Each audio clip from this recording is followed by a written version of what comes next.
स्वागत है दोस्तों आपका हमारे चैनल पे। और आज हम बात करने वाले हैं कि हम चाइना को बायकॉट क्यों नहीं कर सकते। So let's get started.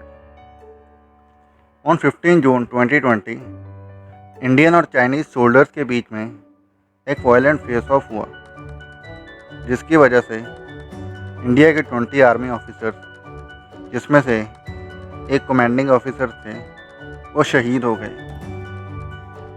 उसके बाद लोगों में गुस्सा दिखाई दिया अगेंस्ट द चाइनीज़ गवर्नमेंट, और इससे एक मूवमेंट शुरू हुई, जैसे कि boycott Chinese product, boycott made in China.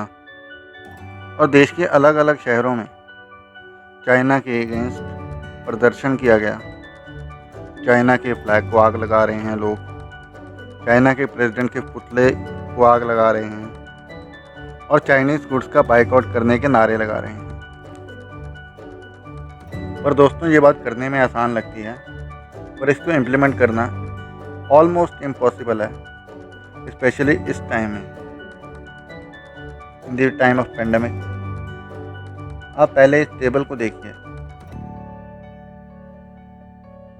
और आप देख सकते हैं कि इंडिया के एक्सपोर्ट के कंपैरिजन में चाइना के एक्सपोर्ट 7 टाइम्स है एज़ कम्पेयर टू इंडिया। चलो अब हम इंडिया के इंपोर्ट्स को थोड़ा डाइवर्सिफाई कर लेते हैं। टोटल इंपोर्ट्स में से 96% गुड्स आर मैन्युफैक्चरिंग गुड्स, और इसको अगर हम फर्दर डाइवर्सिफाई करें तो इलेक्ट्रॉनिक का शेयर है 33%, इंजीनियरिंग गुड्स का शेयर है 32%, और केमिकल गुड्स का शेयर है 20%। चलिए अब हम थोड़ी डिटेल्स में बात करते हैं मैन्युफैक्चरिंग प्रोडक्ट्स की, जो चाइना से इंपोर्ट होते हैं।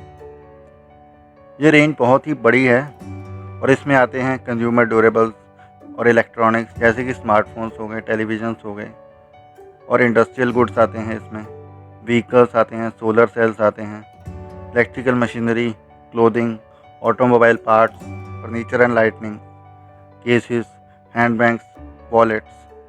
और दोस्तों, ये अभी लिस्ट का एंड नहीं है, ये बस मैंने आपको मेन सेगमेंट्स के बाद बताए हैं जो चाइना से इंपोर्ट होके आते हैं। और इंडिया की 60% इलेक्ट्रॉनिक आइटम्स की डिमांड चाइना से इंपोर्ट से पूरी होती है। इंडिया के अंदर 5 बेस्ट सेलिंग फ़ोन हैं, उसमें से 4 phone are purely Chinese products. और अब आप सोचोगे कि हम 5th वाले पे शिफ्ट क्यों नहीं हो जाएंगे, तो वो है दोस्तों सैमसंग। तो उसके भी majority of inner parts are made in China and moreover assembled in China. Nokia भले एक फिनलैंड की कंपनी हो, पर उसका मैन्युफैक्चरिंग प्लांट शुझाओ, जो कि चाइना में है। जितने भी स्मार्टफोन्स और कंप्यूटर्स और लैपटॉप्स हैं, उसमें जो बैटरी यूज़ होती हैं, तो गैस करो कि कौन सी कंट्री लिथियम आयन बैटरी में बनाने में लीडिंग प्रोड्यूसर है। जी हाँ, इट्स चाइना। हालांकि जो इंटेल की चिप है, भले ही वो एक अमेरिकन कंपनी है, बट उसकी डिज़ाइनिंग भी चाइना में ही होती है। And almost every phone including Apple, उनकी असेंबली कहाँ होती है? या इट्स चाइना। अब क्या आप अपने फ़ोन्स और लैपटॉप्स को तोड़ दोगे क्योंकि वो चाइनीज़ है? भले वो पूरी तरह चाइनीज़ ना हो, but partly they are Chinese products. 90 to 95% toys in India are made in China. Why? Because Indian toys manufacturers are producing the inferior qualities and moreover at the high price. तो customer तो अच्छी quality की चीज़ ही bye करेगा ना। 50% bicycles की demand वो भी China पूरी करता है इंडिया की, इसीलिए चाइना को वर्ल्ड फैक्ट्री कहा जाता है। और लावा, जो कि एक इंडियन कंपनी है, उसका भी मैन्युफैक्चरिंग बेस चाइना में है। In the wake of boycott अब इंडिया में सेटअप कर रहे हैं वो लोग। मतलब कुछ तो चाइना में ऐसी फैसिलिटीज़ वगैरह होंगी ना, जो यहाँ इंडिया में अवेलेबल नहीं है। और कई लोग तो टॉय शॉप्स के स्टॉक को वेंडलाइज कर रहे हैं। मतलब seriously how stupid they are. उन्होंने ऑलरेडी इन्वेस्ट कर दिया है इन स्टॉक में, चाइना का कोई लॉस नहीं होने वाला इससे। उन्होंने ऑलरेडी अपने पैसे इन्वेस्ट कर दिए हैं इस पर। अगर अब आप अपने फ़ोन्स वगैरह तोड़ दोगे उससे, उसको कुछ फ़र्क नहीं पड़ने वाला।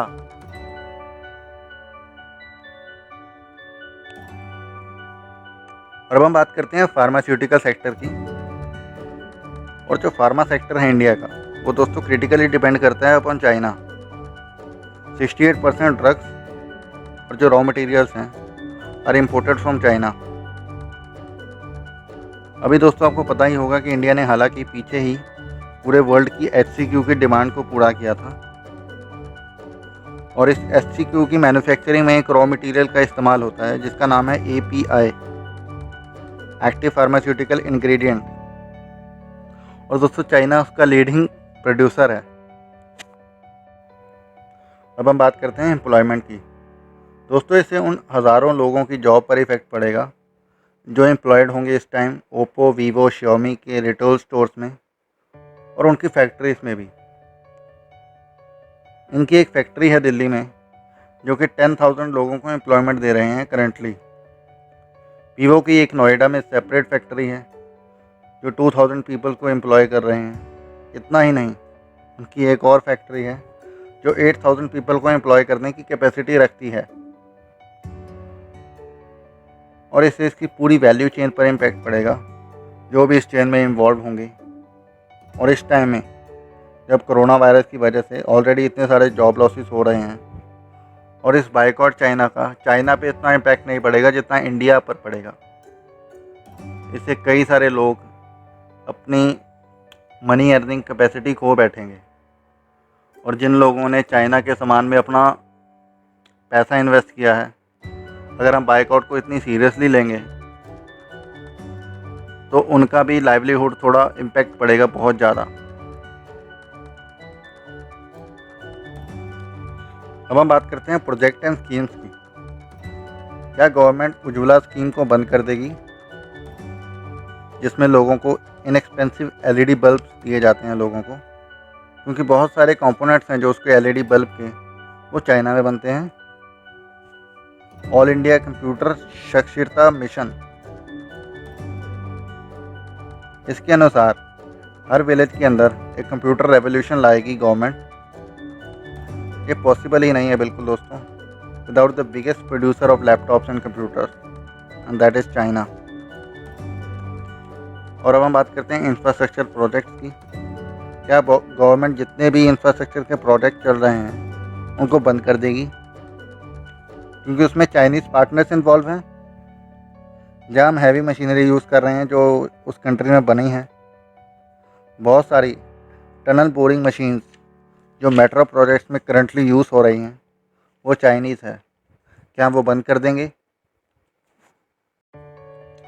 दोस्तों मान लो कि हमने चाइनीज़ इंपोर्ट्स पर बैन लगा दिया, और इससे भी चाइना को कोई ख़ास फ़र्क नहीं पड़ेगा दोस्तों, क्योंकि टोटल एक्सपोर्ट्स में से इंडिया का शेयर सिर्फ 2% है, और चाइना दूसरी मार्केट्स भी एक्सप्लोर कर रहा है जैसे कि यूरोप हो गया और अदर पार्ट्स ऑफ अफ्रीका हो गया।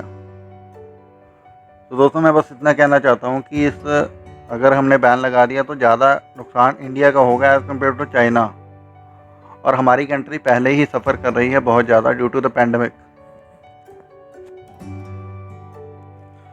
अब हम बात करते हैं कि इस बाइकआउट रियली वर्किंग। दोस्तों शुरू में लोगों ने गुस्सा तो बहुत दिखाया था चाइना के खिलाफ। उन्होंने चाइनीज़ फ़ोन तोड़ दिए, चाइनीज़ प्रेसिडेंट के पुतले जलाए, चाइनीज़ लैपटॉप्स तोड़े, और भी बहुत कुछ किया, जैसे कि चाइनीज़ प्रोडक्ट्स को वैंडलाइज किया। और उस टाइम ट्विटर पे कुछ इस तरह के ट्रेंड शो हो रहे थे, आप देख सकते हैं अपनी स्क्रीन पे। बट दोस्तों 18 जून को ही OnePlus 8 Pro की सेल लगी अमेज़ॉन पे, और वो 90 सेकंड में सारा सोल्ड आउट हो गया।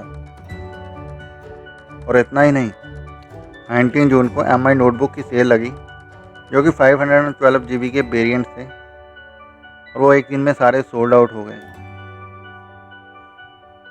और 26 जून को Redmi Note 9 Pro Max की सेल लगी, वो 50 सेकंड में ऑल सोल्ड आउट थे। भाई ये किस तरह का बाइकआउट है? दोस्तों आपको ऐसा लग रहा होगा कि मैं चाइना की ज़्यादा साइड ले रहा हूँ या मैं अपनी कंट्री को ज़्यादा प्रेफर नहीं करता। ऐसा नहीं है बिल्कुल दोस्तों, हमारी कंट्री भी बहुत अच्छे स्मार्टफोन्स बना सकती है। अगर हम सस्ते से सस्ता स्पेस प्रोजेक्ट बनाकर उसको मार्स में भेज सकते हैं तो स्मार्टफोन बनाना कितनी कोई बड़ी बात है। बट दोस्तों ये टाइम बिल्कुल भी सही नहीं है ये बाइकआउट करने का।